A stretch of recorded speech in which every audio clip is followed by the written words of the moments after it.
All right, so as I'm looking at the NFL slate, Denton, I'm looking at this one game, and we're doing our first impression roses. So, like, what this segment is we look at the NFL slate and which games stand out to us.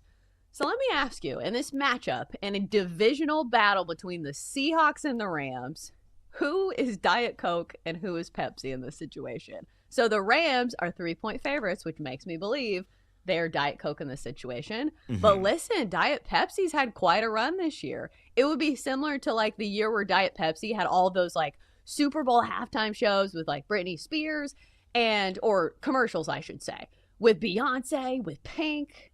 So it's been a banner season, but at the end of the day, it does feel like Diet Coke, aka the Rams, are still the better squad. So let me ask you, like, this is the first game that caught my attention because I think it's one of the most interesting games of the week.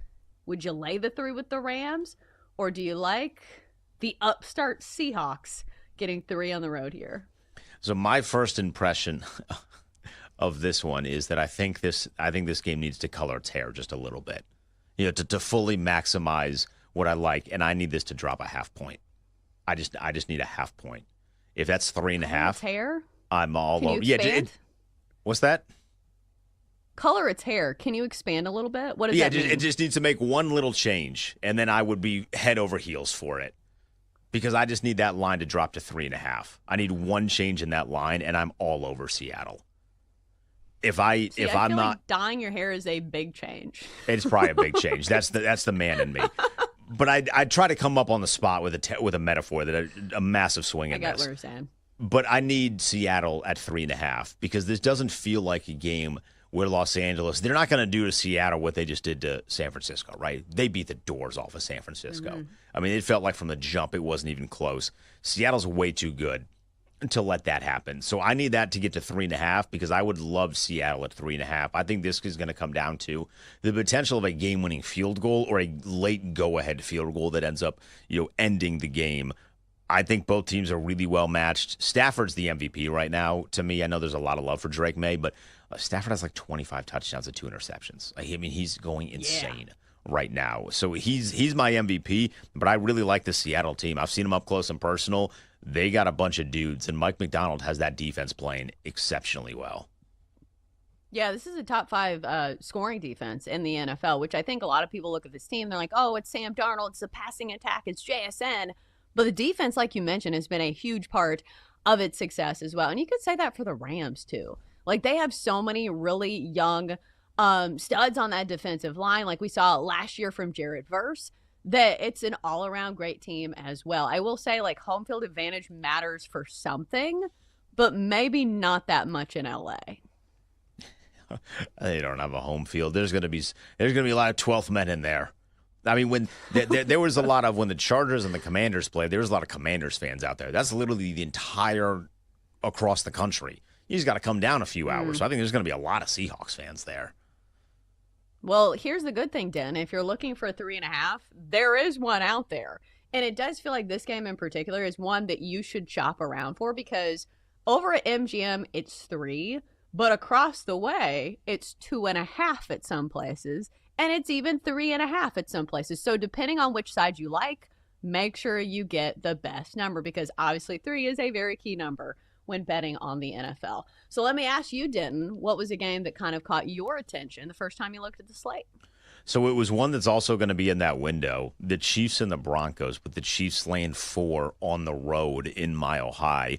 We talked about this last week. I don't trust the Broncos right now. They beat up on a lot of really bad teams. They have a nice, impressive win over the Philadelphia Eagles, but they've beat up on a lot of really bad teams. And on the flip side, it feels like Kansas City is turning the corner to be what we all kind of knew they could be, but now they're proving it on a weekly basis. So I really like Kansas City laying 4 here. And I don't know what the rules of the first impressions are, but I did look at some of the numbers that are provided by BetMGM in terms of where the public is right now. And it's still super early, so you're not getting a huge lean from the public because most casual people are not betting until maybe Friday. Maybe they'll look at it Thursday, but usually Friday or Saturday. But it's 50-50. I kind of was of the assumption that it was going to be massively in the direction of Kansas City, but I do think casuals will look at the record of Denver, see they have a better record than Kansas City. There's already Chiefs fatigue, so on top of that everyone's going to bet Denver. So if everyone's going to bet Denver and I just feel strongly about Kansas City, I'm in like the perfect spot right now. So I love Kansas City lane 4. I think the Broncos are one of those teams that I don't trust, but this is also a divisional matchup. And the Broncos still have a very good defense. So I think like the first impression that I got in this game, I was like, okay, what's the total in this one? Because it does feel like an under game. The Chiefs feel like one of those teams that they are very good at ruling the time of possession. It almost feels like what we saw from the Eagles in that game against the Packers in the first half, where they can have those really long, productive drives. And usually that translates to unders because a lot of time is, wasted off the clock. So 44.5 is the total here. Another key number. I wish it was 45 here. That, or you could kind of ride the trend for the Broncos being really bad in the first half. Like, we have seen the Broncos be decent in the fourth quarter, and that has overcome like some of their earlier flaws. But if you like the Chiefs in this spot, maybe lay the 2.5 in the first half. Or if you want to get juicy, it's minus 160 on the money line. You could play a halftime, full-time result. But I don't know. I feel like the divisional matchups, those are the ones that maybe this is your first impression rose, but I would need to do a little bit more digging before actually placing a bet. You got to take them out, got to take them out just to see how do they treat the waiter. What are they nice when they order their drinks? I'm also looking at the Bengals and the Steelers because I look at Pittsburgh laying 5.5. And, we've talked about Aaron Rodgers, his wife. Is she real? Is she not real?